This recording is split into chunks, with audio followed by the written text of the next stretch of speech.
Hello, guys and gals, and welcome to another episode of Skills and Abilities. Today, we're going to be going over the bear skill known as Shockwave. So, Shockwave is kind of a broken ability that actually got even more broken because of a patch that kind of made it bugged, and it has been fixed since. And let me say right off the top of the bat that I already knew it was going to be fixed. I called it out about 7,000 times. I tried to tell people not to build the damn thing because, quite honestly, it was bugged in such a way that there was no way that they were going to let it stand.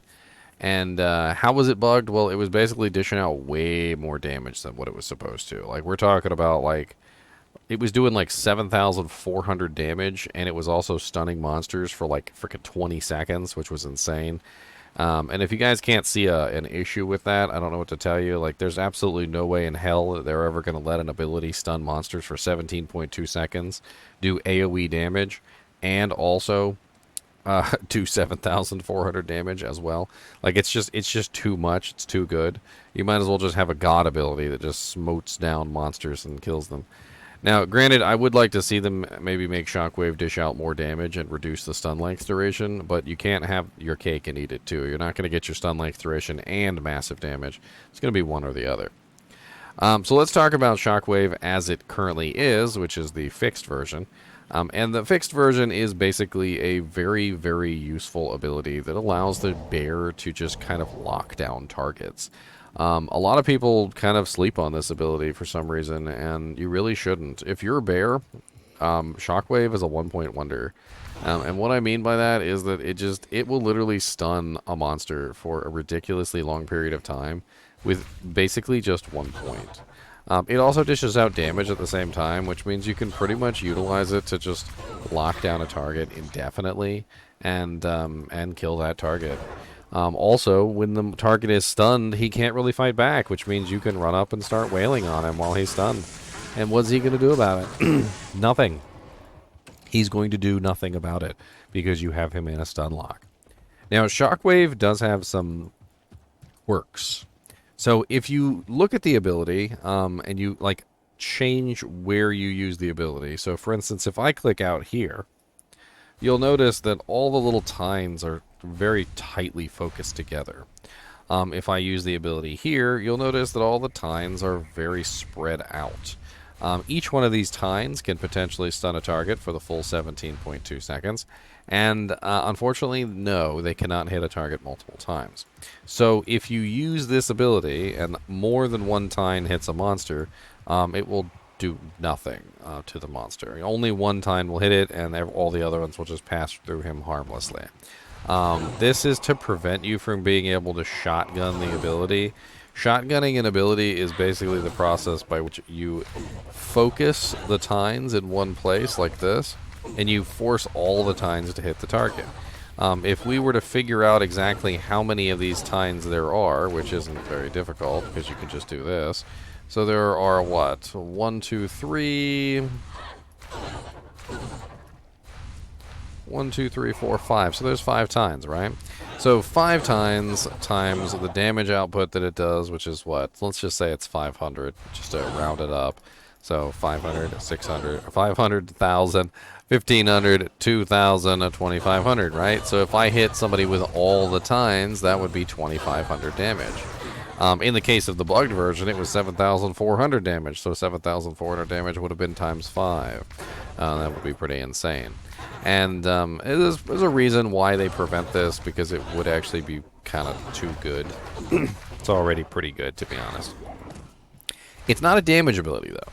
Like, its main purpose is not to damage the monsters. Its main purpose is safety. Its main purpose is stun length duration. Its main purpose is AoE stun. I can lock down pretty much any targets that I want for pretty much any period of time that I want to. Even elites can be stunned. They just have to be hit a certain number of time by the stun ability. And as you can see here, I can literally just lock this boy down from rezzing stuff. Now he can't res anything for 17.2 seconds. My boy here is an elite, right? If you hit him enough times, he will get stunned too. As you can see, even the elite is stunned. And really, there's not a lot more to talk about with this ability other than just look at it. Just look at how ridiculously you can lock down targets with this ability.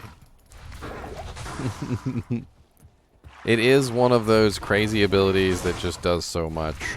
And you can utilize it in a lot of different ways. So let's talk about the different ways that you could potentially utilize this ability.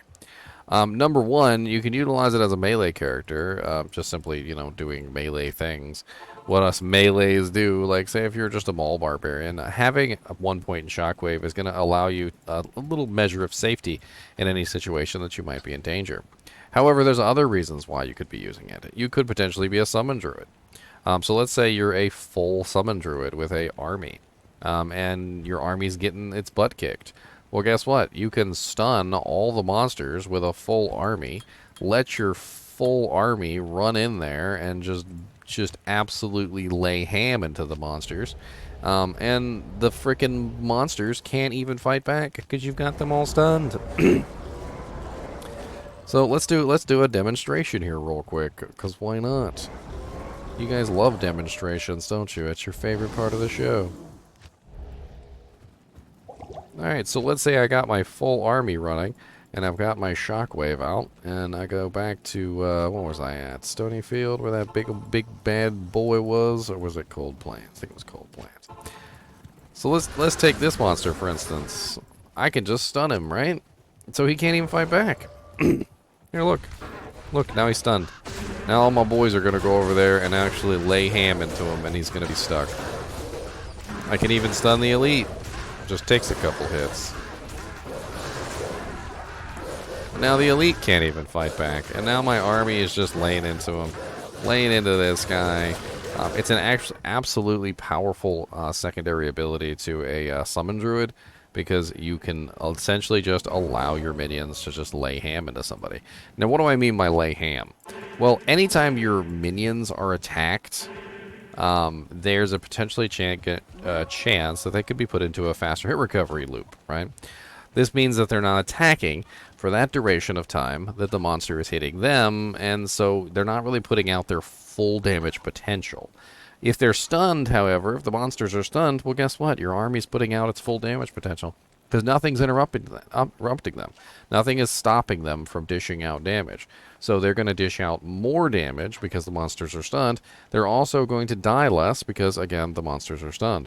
And you could, of course, go in there and you could maul, and you could use, your abilities to actually dish out damage as well. If you want to, like, team up with your army, so to speak, and dish out damage too, it's perfectly acceptable. Which is why the Werebear makes such a good addition to the Shapeshifting Druid. Now, of course, you don't have enough points, though. 20, 40, 60, 80. That's 80 points. So you're not going to be able to cap out Shockwave or anything, but you can put 1 point into Werebear, 1 point into Maul, and 1 point into Shockwave, and it's still pretty effective. Even with just 1 point in all of them, your plus to skills will still bring the stun duration up to a pretty massive 5.8 seconds with just plus to skills. And I actually don't even have all the plus to skill equipment that you could potentially have on a character like this. Overall, Shockwave is really just that amazing ability that allows you to dish out that crazy stun length. And there's really not a whole lot more to it. Now, I would like to go over to Amazon Basin. This is usually where I like to go for more detailed information on skills like this. And we're going to take a look at Shockwave and see if there's any specific quirks about the ability. It says level 14 applies maximum 10-second stun length. Skill description does not apply to this ceiling. Does not apply this ceiling to stun length. So it looks like the maximum stun length that can be applied to any specific monster is 10 seconds, despite the fact that the duration increases past 10 seconds in the actual skill. But 10 seconds is the maximum that you can ever possibly have on any target. Each Shockwave consists of 5 missiles at a 8 2/3 yard range, which pierce targets. However, since they are size 1 and apply next hit delay, this normally prevents more than 1 missile per cast from colliding with a target. And that's pretty much it. It is governed by cast rate, which I did forget to mention. I'm glad I pulled up the page. So if you want to cast Shockwave faster, you're going to need faster cast equipment. Anyway, as always, I do appreciate you guys and gals watch my videos, even when we're just talking about Shockwave. And as always, keep watching.